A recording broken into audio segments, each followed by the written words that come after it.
The velocity ratio of A nail cutter will always, nail cutter कौन सा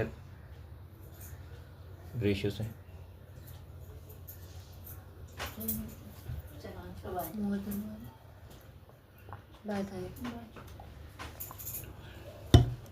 more than होगा Folds. Nail cutter में। हाँ,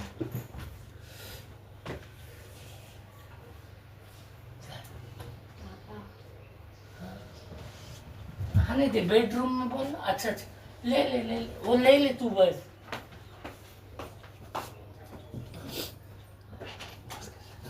जैसे लो ऐसा नहीं लिया था, सीधा करो।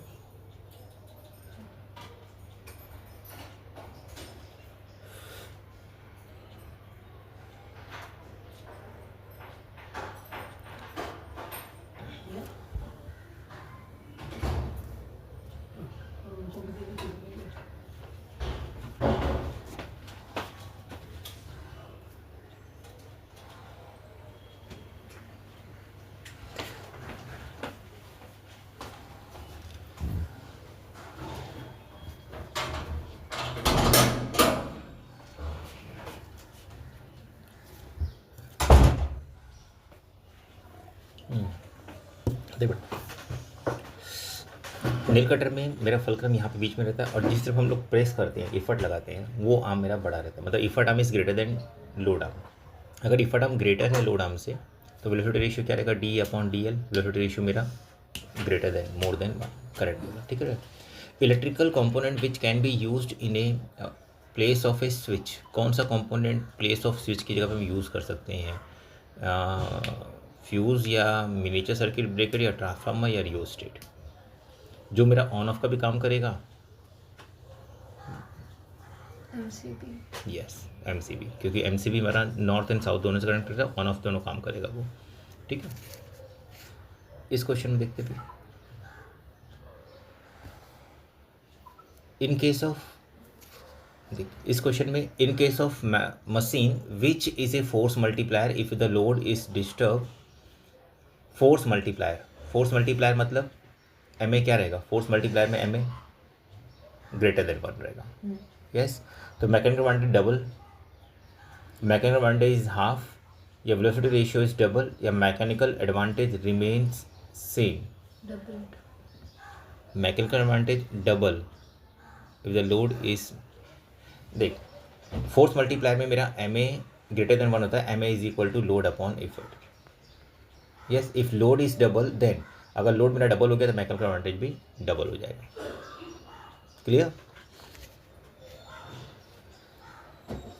When a substance change its states, which of the following quantity change? Kinetic energy of the molecule will change, specific heat capacity of substance will change, या mass of the substance will change, या both मतलब भी। अभी यहाँ पे C दिया है, मास भी चेंज हो रहा है। तो देख, अगर सब्सटेंस का स्टेट चेंज हो रहा है तो मास तो सेम रहेगा। यस, मास चेंज होने वाला नहीं है क्योंकि मास मेरा सेम रह रहा है। हाँ, अब वहाँ पे उसकी स्पेसिफिक हीट कैपेसिटी चेंज हो जाती है क्योंकि पहले वो सॉलिड रहेगा, सॉलिड की स्पेसिफिक अलग रहती है, लिक्विड की अलग रहती है। यहाँ पे काइनेटिक एनर्जी ऑफ मॉलिक्यूल्स भी मेरा चेंज हो रहा है क्योंकि हम सब्सटेंस को हीट कर रहे हैं यहाँ पे, तो वो हीट ऑब्जर्व नहीं। यहाँ पे देख, काइनेटिक एनर्जी ऑफ मॉलिक्यूल्स कैसा होता है? Sum of total energy of the molecules, total energy. तो टोटल एनर्जी तो मेरी कांस्टेंट ही है क्योंकि मेरा यहाँ पे क्या है कि सब्सटेंस में एनर्जी सिर्फ वो जो स्टेट चेंज हो रहा है, एनर्जी जो heat transfer changing of state में हो रही है, but total energy is remain same. Total energy remain same क्योंकि टेम्परेचर मेरा सेम ही आ रहा है, ठीक है ना। तो यहाँ पे specific heat capacity of substance ये चेंज हो रही है। मास यहाँ पे सिर्फ ओनली बी रहेगा, मास तो चेंज होगा नहीं। यस, तो बोथ सी तो है ही नहीं, मास चेंज हो ही नहीं रहा, तो सी तो गलत ही है। सी गलत है, डी गलत है, स्पेसिफिक कैपेसिटी चेंज ही रहेगा, ठीक है।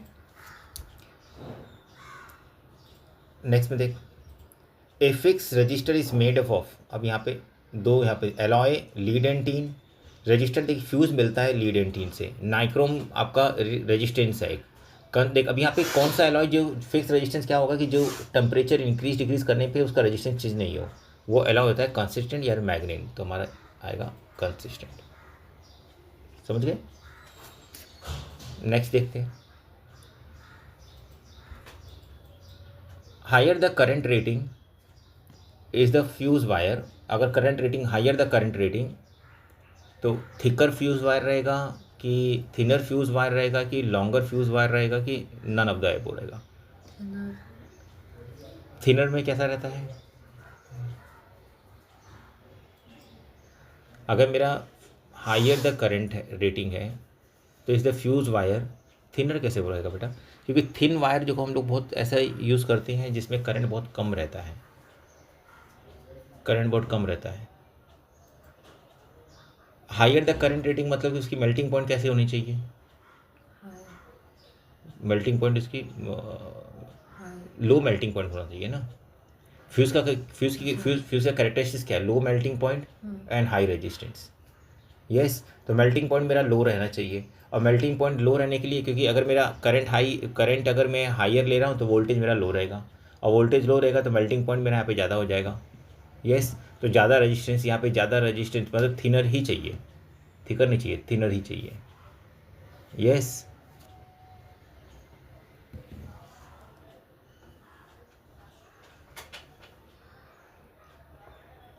देख एक चीज़ यहाँ पे और हम लोग पर डिस्कस करते हैं। हमारा जो इसका फॉर्मूला है पावर का, V²/R, एक ये फॉर्मूला है, ठीक है, और I का फॉर्मूला है P/V। तो V is equal to I R, अगर इस फॉर्मूले से हम लोग जाते हैं V is equal to I R से, तो I is equal to V/R। Yes, अब मुझे अगर हायर करंट चाहिए तो वोल्टेज भी हाई जनरेट होगा, और रेजिस्टेंस मेरा कितना, रेजिस्टेंस लो होना चाहिए, रेजिस्टेंस मेरा कम होना चाहिए। हायर करंट रेटिंग फ्यूज चाहिए ना, तो रेजिस्टेंस कम होना चाहिए। थिकर वायर में रेजिस्टेंस कम होता है, थिनर वायर में रेजिस्टेंस ज़्यादा होता है, लॉन्गर वायर में रेजिस्टेंस ज़्यादा होता है, तो इसका आंसर थिकर। समझे यहाँ पे, देख I is equal to V/R। Yes, तो अगर मुझे हायर करंट रेटिंग चाहिए तो मुझे क्या होगा कि रेजिस्टेंस उसका कम होना चाहिए, तो अगर मैं थिनर वायर लूँगा तो रेजिस्टेंस क्या होगा, उसका रेजिस्टेंस ज़्यादा होगा। ओके, और फिर उसके बाद अगर मैं लॉन्गर लूँगा तो भी रेजिस्टेंस ज़्यादा रहेगा, तो थिकर लूँगा तो रेजिस्टेंस आपका कम रहेगा, तो थिकर आएगा इसका। Specific latent heat of a substance increase with mass, specific मेरी कांस्टेंट रहती है, वो मास पे डिपेंड ही नहीं है, यूनिट मास पे डिपेंड रहती है। डिक्रीज विथ मास मतलब ए भी रॉन्ग है और बी भी रॉन्ग है। Remains constant, yes remains constant.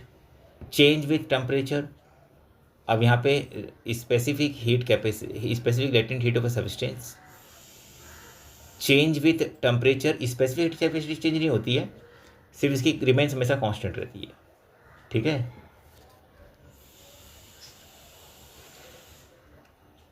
हाँ, अगर वो इसका स्टेट चेंज होगा तो स्पेसिफिक हीट कैपेसिटी चेंज हो जाएगी। Which of the following pairs of physical quantity में be represent in the same unit, heat की यूनिट है जूल्स एंड टेम्परेचर की यूनिट केल्विन, तो ये सेम यूनिट नहीं है। Kilowatt and work, kilowatt and work भी मेरी सेम यूनिट नहीं है। किलोवाट पावर की है एंड वर्क आपका, work is equal to power is equal to work upon time होता है, एंड वर्क की यूनिट जूल है। हीट की यूनिट जूल है, वर्क की यूनिट जूल है। Third one C. Yes, clear है।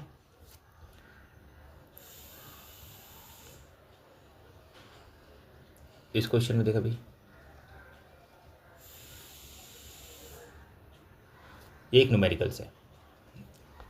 A cell is connected to a parallel combination of 2 ohm resistors and 4 ohms resistors. The current is a 4 ohm resistors is 1 ampere. What is the current in a coil? हमारा coil में क्या current रहेगा, कैसे मालूम पड़ेगा बेटा। देखिए यहाँ पे दो रेजिस्टेंस मेरे पैरेलल हैं, एक 2 ओम और एक 4 ओम, तो 1/R क्या हो जाएगा मेरा, 1/R हो जाएगा।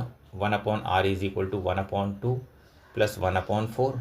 तो एलसीएम मेरा, मैं अगर मल्टीप्लाई कर लेता हूँ तो एलसीएम मेरा 8 और ऊपर 4 प्लस मतलब 6/8 हो गया, ठीक है। कट करेंगे 2 से तो 2 3 जा एंड 2 4 जा, तो आर क्या हो गया 4/3, आर मेरा 4/3 हो गया। Yes,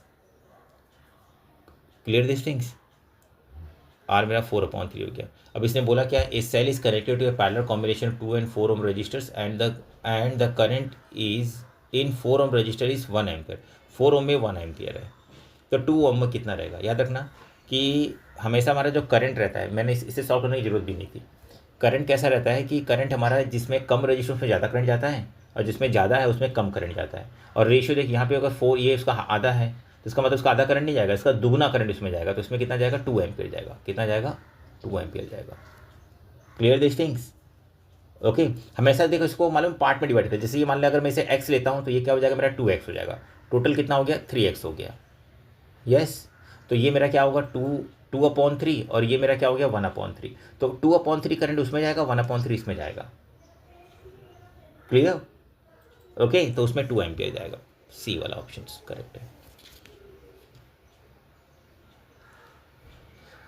moment of force about A point is half if, अब देख मोमेंट ऑफ फोर्स अगर मेरा हाफ हो रहा है, MOF अगर मेरा हाफ हो रहा है, which is force applied force into distance हो रहा है, तो perpendicular distance of the force pivoted is double. अगर इसे डबल करूंगा तो मोमेंट ऑफ फोर्स मेरा डिवाइड बाय हाफ हो जाएगा। तो पहला पॉइंट तो करेक्ट है। अगर मैं इसे डबल कर रहा हूँ तो ये हाफ हो जाएगा। फोर्स इज डबल, अगर फोर्स को मैं डबल कर रहा हूँ तो मोमेंट ऑफ फोर्स क्या हो जाएगा? यहाँ पे मोमेंट ऑफ फोर्स, एक मिनट, अगर मैं इसे 2 कर रहा हूँ तो मोमेंट ऑफ फोर्स डबल हो जाएगा बेटा। परपेंडिकुलर डिस्टेंस को अगर मैं डबल किया तो मोमेंट ऑफ फोर्स भी डबल हो जाएगा। फोर्स डबल किया तो भी डबल हो जाएगा। परपेंडिकुलर डिस्टेंस पावेटेड पॉइंट, अगर परपेंडिकुलर डिस्टेंस को मैं हाफ कर रहा हूँ तो हाफ ऑफ FD, तो फर्स्ट वाला सी वाला, perpendicular distance from the pivoted point is half. समझ गए? Okay. Physical quantity which is measure in joule per kilogram, बता। कैपेसिटी। हाँ, heat capacity. Okay.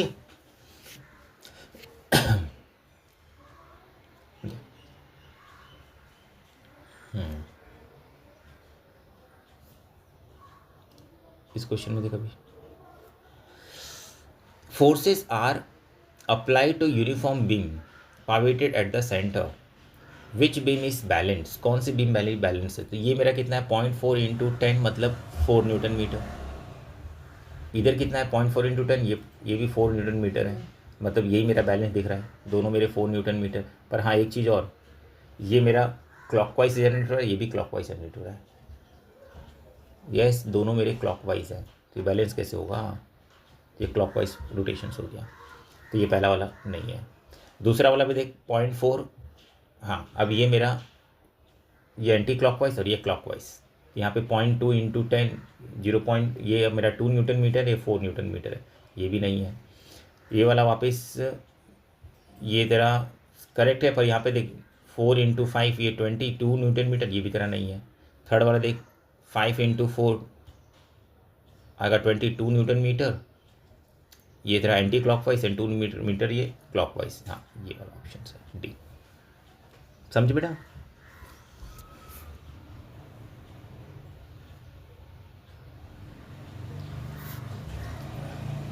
Choose the correct meaning of the statements.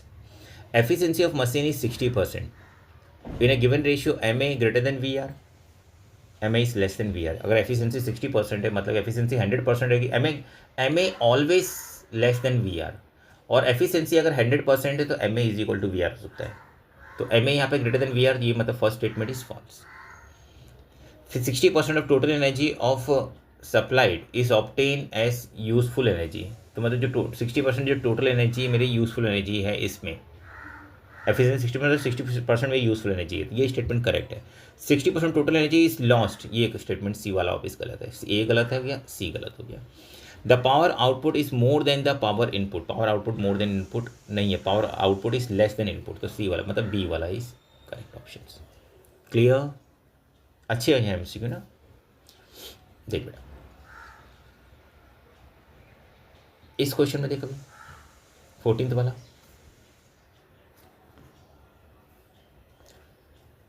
The diagram shows A ball place on A compress spring,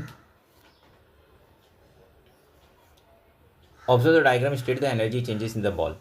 अगर मैं compress spring को release कर रहा हूँ तो पहले तो इसमें कौन सी एनर्जी है? इसमें एनर्जी पोटेंशियल है। जैसे मैंने इसको रिलीज किया तो वो किस में चेंज हो गई? काइनेटिक में चेंज हो गई।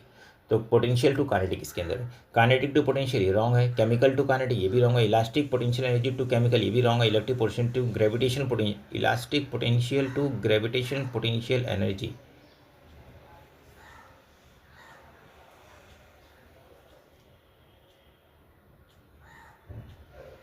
कंप्रेस स्प्रिंग में, कंप्रेस स्प्रिंग अगर मैंने स्प्रिंग को सेम पोजीशन पे, ओरिजिनल पोजीशन पे है विदाउट कंप्रेस, तो इट हैज़ काइनेटिक एनर्जी। अगर मैं उसे कंप्रेस कर रहा हूँ तो this kinetic convert into what, potentials, yes ना। तो रिलीज करूँगा तो elastic potential to gravitational potential energy, यही करेक्ट रहेगा, क्योंकि बिकॉज ना it goes to the great height, तो ऊपर जाकर मेरी कौन सी एनर्जी बनेगी, is not a kinetic gravitational potential energy which is said to be kinetic. Are you clear? Okay, तो D1 इज करेक्ट।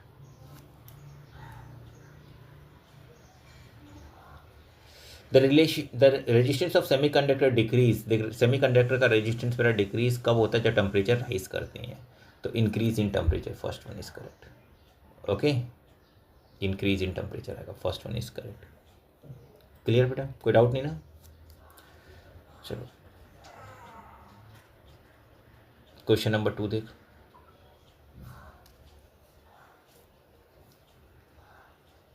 इस क्वेश्चन में for a open circuit EMF, अगर सर्किट ओपन है तो EMF and terminal voltage are equal, greater और less, बोल। equal, correct, equal. In class 2 lever effort arm is, class 2 lever में effort arm मेरा greater रहेगा कि शॉर्टर रहेगा? क्लास 2 इज ग्रेटर देन 1, मतलब इफर्ट आर्म ग्रेटर देन 1 रहेगा, longer. The frequency of alternating current is of a source in house is how much? 100 hertz, 50 hertz or 0 hertz? 50, The moment of force is a scalar quantity or vector quantity? scalar, क्यों? कि moment of force में force है, directions है। Yes, depend अपन, तभी तुम लोग को anti clockwise clockwise में perpendicular downward direction, moment of force में फोर्स है ना, तो आपको मोमेंट ऑफ फोर्स आपकी वेक्टर चली जाएगी, स्केलर नहीं आएगी, ठीक है। Force into displacement and perpendicular distance on the line of action form axis.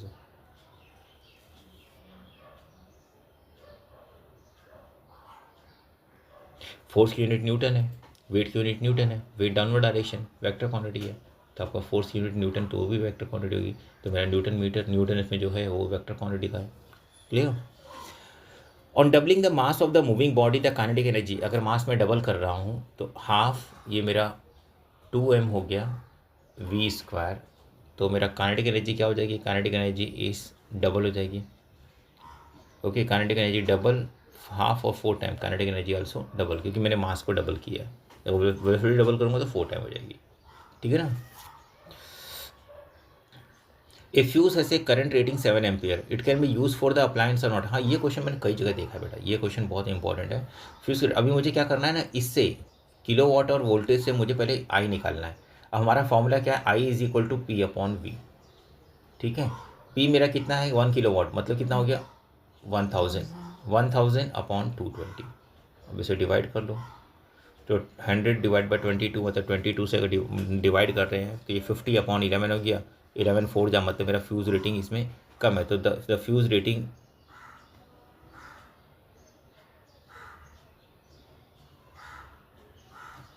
v² upon p is equal to resistance होता है, तो मुझे रेजिस्टेंस थोड़ी चेक करना, मुझे फ्यूज़ रेटिंग चेक करना। i is equal to p upon v correct है, तो यहाँ पे मेरा कितना आ रहा है 25 जा इज ग्रेटर देन 110, मतलब कि fuse rating 7 ampere, it can be use for the heating and appliance of rating 1 kilowatt. Yes yes, क्योंकि मेरी फ्यूज़ रेटिंग कितनी आ रही है, 4 पॉइंट समथिंग आ रही है, 5। यस, और 7 एम्पियर का फ्यूज़ काम करेगा, समझ गए। चलो इस क्वेश्चन में, 2 identical light bulb 60 watt are connected to in series of a cell potential difference 220 volt, calculate the resistance of the bulb. 2 identical bulb 60 watt each are connected in series, अगर दोनों series में connected हैं, ठीक है, voltage मेरा 220 है, अगर मेरे दोनों बल्ब सीरीज में कनेक्टेड हैं, एक पहला बल्ब हो गया, दूसरा बल्ब हो गया, दोनों मेरे 60 watt के हैं, ठीक है, ये भी 60 watt, ये भी 60 watt, तो टोटल वॉट कितना हो गया मेरा पावर टोटल कितना हो गया 120 वाट हो गया। एंड पोटेंशियल डिफरेंस मेरा अक्रॉस रहेगा, पोटेंशियल डिफरेंस कितना है 220 वोल्ट। यस मुझे फाइंड क्या करना है, फाइंड करना है यहाँ पे रेजिस्टेंस। तो यहाँ पे P is equal to V square upon R, ये फॉर्मूला। तो R इज इक्वल टू क्या हो जाएगा V square upon P. V square मतलब 120 इंटू 120 एंड अपॉन मेरा P कितना है, पावर है मेरा 60 plus 60, power is equal to 120, sorry V square ना, वी स्क्वायर इज 220 इंटू 220, ठीक है, एंड अपॉन 120। तो एक जीरो कैंसिल हो गया। अब 2 से कैंसिल कर लो 220 को, तो हम लोग अगर इसको 11 पकड़ते हैं 12 पकड़ते हैं तो 12 से 2 से करेंगे तो 6 और ये 110, फिर 2 से करेंगे तो ये 55 अपॉन 3, तो 220 इंटू 55 अपॉन 3 इसे कैलकुलेट करना पड़ेगा, आपका आंसर आएगा ओम्स में। समझ गए, समझे कि नहीं?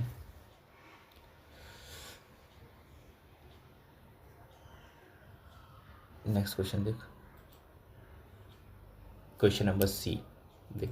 इस क्वेश्चन में क्या दिया है, this is my earth wire, socket में हमेशा राइट साइड का पर लाइव वायर होता है and this wire is a neutral wire, ये वायर मेरा न्यूट्रल वायर है। ओके अब ये लाइव वायर है, तो लाइव वायर मेरा देख कनेक्टेड, देख लाइव वायर है, ये सबसे आउटर वायर मेरा लाइव वायर है, समझे, और फिर इनर वायर जो अंदर का वायर है वो मेरा अर्थ है, अंदर का अर्थ है, ये ऊपर का लाइव है और ये मेरा वाला बीच वाला न्यूट्रल है। ठीक है, वायर मेरा समझ में आ गया है। अब उसने पहले भी पूछा है कि identify the colour code of the PQR, तो P मेरा किससे कनेक्ट है, P मेरा कनेक्टेड है लाइव वायर से। देख फ्यूज़ भी देख कनेक्टेड लाइव वायर से, दिख रहा है कि नहीं? ठीक है, तो P मेरा लाइव वायर क्या रहेगा, अब यहाँ पे ओल्ड वाला रहेगा रेड और नया वाला रहेगा आपका ब्राउन। ठीक है, Q मेरा किससे कनेक्टेड हो गया, Q मेरा अर्थ वायर से है, तो ये है तो ग्रीन या तो फिर येलो। और R मेरा क्या हो गया आपका न्यूट्रल वायर, न्यूट्रल वायर मतलब ब्लैक या तो फिर ब्लू। समझ गए? अब name an electrical component which can be use in place of B, fuse. बहुत अच्छा क्वेश्चन लगा ये, समझे कि नहीं? कोई डाउट?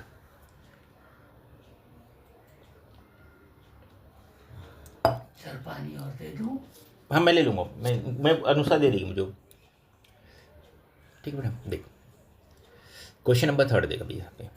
क्वेश्चन नंबर 3 में क्या है, observe the figure given below. ठीक है, व्हील बैरो है, कौन सा लीवर होता है व्हील बैरो? लोड कहाँ है, सेंटर में ना, फलक्रम यहाँ है, इफर्ट ये लगा रहा है, तो कौन सा लीवर हुआ ये? हाँ क्लास 2 लीवर है। ठीक है ना, तो इसमें अभी यहाँ पे इसने पूछ रखा है पहले, force garden need to exert the load wheel barrow legs ground, तो classify the given figure, calculate the force. मुझे फोर्स कैलकुलेट करना है इसके अंदर। तो यहाँ पे भी देख क्या क्या दिया हुआ है, मेरा ये डिस्टेंस दे रखा है 0.2 मीटर, और यहाँ से और इस पर जो लोड अप्लीकेबल हो रहा है, लोड के ऊपर जो फोर्स लगा है वो कितना है 400 न्यूटन है। ठीक है, इफर्ट डिस्टेंस मेरा कितना है, यहाँ पे देख इफर्ट डिस्टेंस यहाँ से लेके यहाँ तक टोटल डिस्टेंस इफर्ट डिस्टेंस रहेगा। यस वो कितना है 1.2 metre, got it.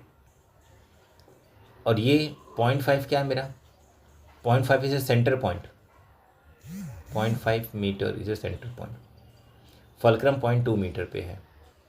Yes, state the position of centre of gravity, position of centre of gravity मुझे फाइंड आउट करनी है। तो सेंटर ऑफ ग्रेविटी कहाँ रहेगी, चाहे एंटी क्लॉकवाइज और क्लॉकवाइज मूवमेंट आपका सेम रहेगा, उस पॉइंट पे सेंटर ऑफ ग्रेविटी रहेगी। तो यहाँ पे मेरा, यहाँ पे जहाँ पे लोड अप्लीकेबल हो रहा है इस पॉइंट पे मेरा देख, this one is upward direction, this one is downward direction. Yes, तो डाउनवर्ड डायरेक्शन में 400 इंटू 0.2 करेंगे हम लोग, तो 400 इंटू 0.2 मेरा ये तरह एंटी क्लॉकवाइज मूवमेंट तरह कितना हो रहा है, एंटी क्लॉकवाइज मूवमेंट मेरा, ठीक है, एट पॉइंट पे 0.2 इंटू 400, तो एक जीरो कम कर दे, 40 इंटू 2 80 न्यूटन मीटर हो गया, इधर एंटी क्लॉकवाइज हो गया। ठीक है, समझे? ओके, अब उसके बाद इफर्ट कितना लगा रहा है, ये इफर्ट है 1.2 meter, state the position center of gravity, and एक चीज़ और, calculate the force that the garden need to exert to hold the wheel barrow. तो फलक्रम से मेरा लोड तक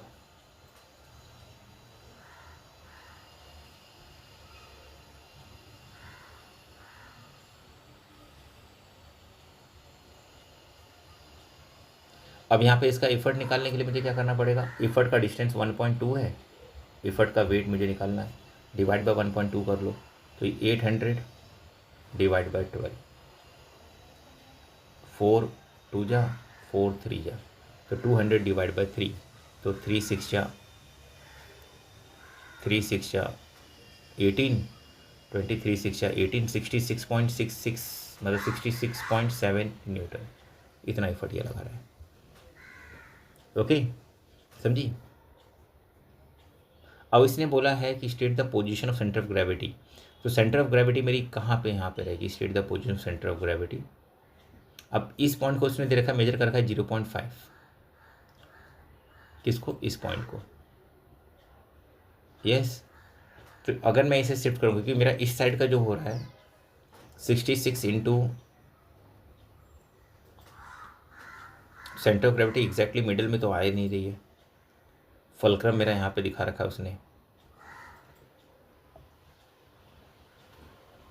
सेंटर ऑफ ग्रेविटी कैसे इसका निकलेगा, ये तो करेक्ट है, ठीक है, क्योंकि यहाँ पे इसने फलक्रम देखिए, यहाँ पे इसने इंडिकेट किया कि इस जो यहाँ पे इसका लोड लग रहा है, लोड से लेके फलक्रम तक, लोड से लेके फलक्रम तक मेरा क्या हो गया, डिस्टेंस ऑफ लोड हो गया, yes.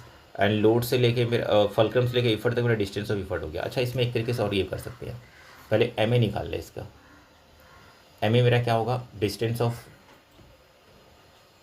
Of effort upon distance of load, distance of effort मेरा कितना है 1.2, ठीक है, और डिस्टेंस ऑफ लोड मेरा कितना, डिस्टेंस ऑफ लोड मेरा है 0.2 मीटर, पॉइंट कैंसिल, तो मेरा एम ए कितना हो गया 6। अब एम ए 6 हो गया, तो M A 6 is equal to load upon effort, load मेरा है 400 न्यूटन, तो इफर्ट इज इक्वल टू कितना हो जाएगा, इफर्ट इज इक्वल टू तेरा लोड 400 डिवाइड बाय 6 या 36, कितना बजा 40, तो 6 या 36, मतलब वो मेरा करेक्ट था, ठीक है, दोनों तरीके से मेरा करेक्ट आ रहा है, जो हमने पहले निकाला था वो भी हमारा करेक्ट था, ठीक है। 66 पॉइंट न्यूटन मेरा ये इफर्ट उसने अप्लाई किया। अब मुझे फाइंड करना है centre of gravity. Centre of gravity के लिए यहाँ पे टोटल मोमेंट ऑफ फोर्स, अब ये चेक कर, यहाँ पे मोमेंट ऑफ फोर्स अगर मैं इस पॉइंट से ले रहा हूँ, तो इस पॉइंट से मेरा मोमेंट ऑफ फोर्स 0.4 इंटू 400, तो 0.4 इंटू 400 क्या हो जाएगा मेरा 74 जा,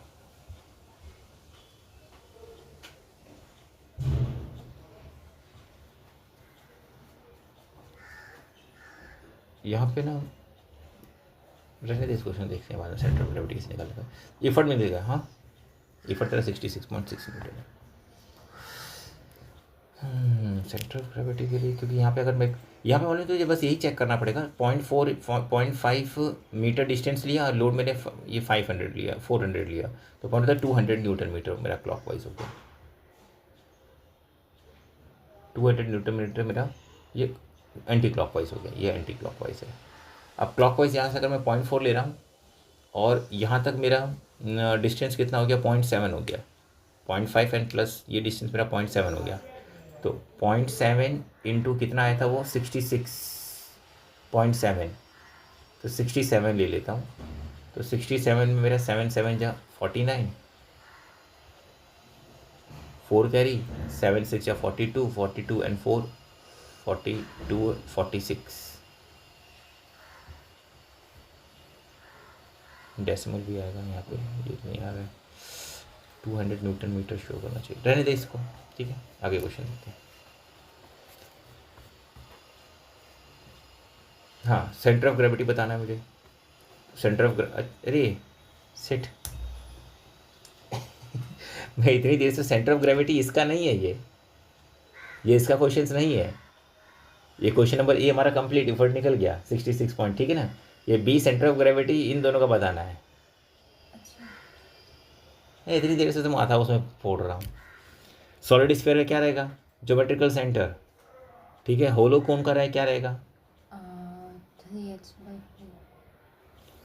एक h/3 है हाँ, और एक h/4 है। अच्छा, अब h/4 मेरा सॉलिड का रहता है, सॉलिड का, क्योंकि नीचे रहेगा ना, और सॉलिड नीचे वाला पार्ट ये है, h/3 मेरा होलो का रहेगा, समझ में आया, हाँ, और इसका ज्योमेट्रिकल सेंटर,